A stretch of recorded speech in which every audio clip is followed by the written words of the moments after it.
తెలంగాణ నుంచి పోయాం మోసం మేమేమి చేశాం పాపం అంటూ ఊళ్ళో ఫ్లెక్సీలు పెట్టారు రైతులు. ఇంతకీ వాళ్ళు ఎవరి చేతిలో మోసపోయారు, ఎవరిని ప్రశ్నిస్తున్నారు చూసేయండి. ఇదిగో ఈ ఫ్లెక్సీ చూడండి. ఫ్లెక్సీలతో తమ నిరసన వ్యక్తం చేస్తున్నారు రైతులు. అయ్యా సీఎం సార్, మాకేది రుణమాఫీ అని ప్రశ్నిస్తున్నారు జగిత్యాల జిల్లా మొగలిపేట వాసులు. మేమేమి చేశాం పాపం, మాకెందుకు చేయలేదు రుణమాఫీ అని అడుగుతున్నారు.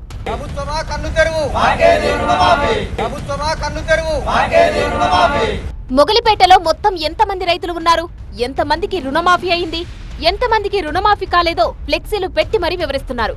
మా రుణమాఫీ కానటువంటి రైతులు వాళ్ళు కూడా నిరసన రూపంలో చెప్పి, అయ్యా సీఎం సారు మాకేది రుణమాఫీ, కాంగ్రెస్ ప్రభుత్వమా మేమేం చేసినాం మీకు పాపం అని చెప్పని ఇవాళ రైతాంగం ఇక్కడ గ్రామ పంచాయతీ కార్యాలయం వద్ద నిలబడి వాళ్ళ యొక్క బాణిని మీకు వినిపిస్తున్నది.